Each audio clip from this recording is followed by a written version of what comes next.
มานี่เฮาสิมารีวิวใหม่ DJI Mini ในเวอร์ชันสมาร์ทโฟนเนาะตัวนี้นะมันจะเป็นตัวฮับของมันเนาะอันนี้มันใส่สมาร์ทโฟนมันจะมี2รุ่นตัวนี้มันจะเป็นรุ่น Type C ซึ่งว่าตัวนี้มันจะเป็น DJI Mini เนาะมันจะมีแต่เฉพาะ Type C เนาะที่เขาเจ้าเอาให้มาตัว Lightning มันเฮาต้องได้ซื้อต่างหากแต่ถ้าเป็น DJI ไม่ซองจะมีมาให้ทั้ง2อันในการใช้งานก็ใส่แบบนี้เลยเนาะนี่มันจะมีแบบนี้เอาตัวนี้ออกปุ๊บลูกค้าเบิ่งตามลูกศรเนาะนี่มันลูกศรมันจะบอกแบบนี้เนาะมันต้องใส่ตามลูกศรเลยเนาะปุ๊บก่อนที่เฮายังบ่ทันได้เสียบจะเห็นไฟมันจะเป็นสีเขียวแต่ว่ามันสิสัญญาณแบบแมปเสียบเข้าไปปุ๊บมันจะออกมาเตือนเลยเนาะแตะตกลงแล้วก็เข้าไปวิดีโอมันจะนิ่งไปเลยเข้าไปเรคคอร์ดเฮาก็สามารถถ่ายได้เลยเนาะสามารถอัดได้เลยอะโล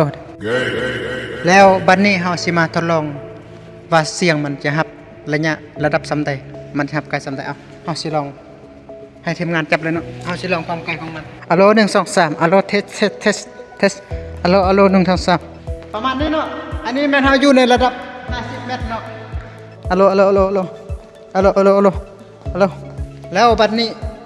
เฮาสิทดลองแบบบ่ใส่ไมค์เลยเนาะว่ามันสิได้บ่อะโลระวังนะที่เขาบ่ได้ใส่ไมค์อะโลนี่แหละความแตกต่างระหว่างการใส่ไมค์กับบ่ใส่ไมค์คืออย่างที่เห็นเมื่อกี้หั่นน่ะคืออย่างที่ได้ยินเสียงเมื่อกี้สำนี้แหละไป Run ไม่ได้แดกกูหรอก